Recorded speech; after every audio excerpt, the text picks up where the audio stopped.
अध्याय 1 पुनर्जन्म की पहली सुबह। धूप की हल्की किरणें खिड़की से आकर चेहरे पर पड़ी और अनाया की पलकों ने धीरे धीरे हरकत की। सिर में हल्का दर्द था, लेकिन उससे कहीं ज्यादा भारी उसका दिल लग रहा था। मैं जिंदा हूँ, उसने खुद से पूछा। वो तेज सांस लेती हुई उठ बैठी और खुद को कमरे में देखा। वही पुराना कमरा, वही दीवारों पर उसकी पसंदीदा पेंटिंग्स, वही पलंग के सामने खड़ा शीशा। ये वही घर था जहां वो शादी के बाद आई थी। मगर मगर ये कैसे हो सकता है? ये तो मेरी शादी के बाद का पहला महीना है, वो बुदबुदाई। उसका दिमाग घूम गया। पिछली बार, आखिरी याद, काली रात, कार बम, आग की लपटें, और फिर कुछ नहीं। मैं मरी थी, उन्होंने मुझे मार डाला था। उसकी आंखों के सामने वो आखिरी पल फिर से घूम गया जब उसने कार स्टार्ट की थी और बम फटा था।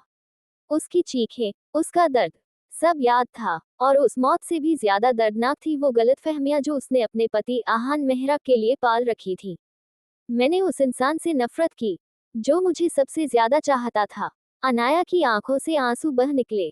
वो सोचती रही कैसे उसने आहान पर शक किया, कैसे वो हर बार उसके लिए खड़ा रहा, फिर भी वो किसी और के शब्दों में आकर उससे दूर होती चली गई।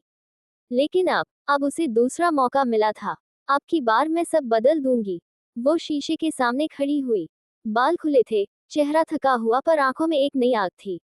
इस बार मैं तुम्हारा विश्वास नहीं तोड़ूंगी, आहान। दरवाजा अचानक खुला। तुम उठ गई। वही गहरी आवाज, वही ठंडा लेकिन गंभीर चेहरा, आहान मेहरा। काली शर्ट, घड़ी में वक्त देखते हुए। उसकी आंखों में हमेशा की तरह कोई भाव नहीं थे। लेकिन अब अनाया जानती थी, वो सब कुछ महसूस करता था, बस दिखाता नहीं था।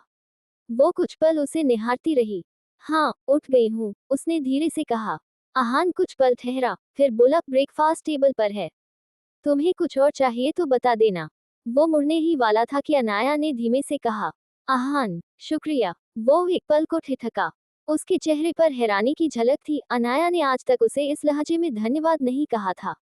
किस बात के लिए? उसने पूछा। अनाया मुस्कुराई, सब कुछ के लिए। आहान बिना कुछ कहे बस एक पल उसे देखता रहा, फिर चला गया। लेकिन अनाया को पता था, उसकी आंखों में हल्की सी नमी थी। अब मैं तुम्हारा हर दर्द समझूंगी, हर दुश्मन से लड़ूंगी, और उस औरत काव्या से भी जिसने हमारी जिंदगी बर्बाद की। खिड़की से बाहर देखते हुए अनाया ने खुद से वादा किया, अब की बार मेरी कहानी की नायिका मैं खुद बनूंगी। अध्याय 2 पहली कोशिश, पहला एहसास। अनाया ने पहली बार खुद को आईने में कुछ अलग देखा। वो सिर्फ सुंदर नहीं थी, अब वो मजबूत थी। उसकी आंखों में अब डर नहीं था, सिर्फ लक्ष्य था। अब हर सुबह मेरी होगी, और हर शाम आहान की। उसने खुद से वादा किया। वो रसोई में गई जहां पहले कभी नहीं जाती थी। पिछली जिंदगी में उसने कभी खुद से कुछ नहीं बनाया, सब नौकरों के भरोसे छोड़ा था। लेकिन आज वो अपने पति के लिए कुछ खास बनाना चाहती थी। ब्रेकफास्ट टाइम है, शुरुआत क्यों न उसके पसंदीदा आलू के पराठों से करूं। उसे याद था कैसे एक दिन आहान ने ऑफिस के लिए जाते वक्त नौकर से कहा था, माँ के हाथ जैसे पराठे होते तो अच्छा लगता। आज वही पराठे उसके हाथों से बनने वाले थे। योजक चिन्ह, योजक चिन्ह, योजक चिन्ह। खिड़की से धूप छनकर रसोई में आ रही थी। अनाया ने आटे में पानी डाला और आहिस्ता आहिस्ता गूंथने लगी। थोड़ी देर बाद वो मुस्कुरा पड़ी। मैं, अनाया मेहरा, जो सिर्फ पिज्जा ऑर्डर करना जानती थी, आज पराठे बना रही हूँ। नौकरानी शिखा ने हैरानी से पूछा, मैडम आप खुद बना रही हैं? अनाया ने मुस्कुराते हुए जवाब दिया, आज से घर की जिम्मेदारियां मैं निभाऊंगी, शिखा।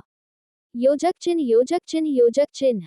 30 मिनट बाद टेबल पर ताजे घी में सने हुए गरम गरम आलू पराठे दही और अचार के साथ रखे हुए थे। ठीक उसी वक्त आहान नीचे आया, मोबाइल पर किसी से बात करता हुआ, वही हमेशा की तरह शांत और बिजनेस मोड में। उसने देखा टेबल पर कुछ अलग था। ये सब मैंने बनाया है, अनाया ने धीमे से कहा। आहान कुछ पल तक चुप रहा, फिर सामने बैठ गया। पहला निवाला लेते ही उसका चेहरा थोड़ा बदला, बहुत हल्का सा, पर अनाया की नजरें अब पढ़ना जान चुकी थी। तुम्हें पसंद आया? वो पूछे बिना न रह सकी। आहान ने सिर हिलाया, ठीक है। फिर 2 सेकंड रुककर पहली बार उसने उसकी आंखों में देखा।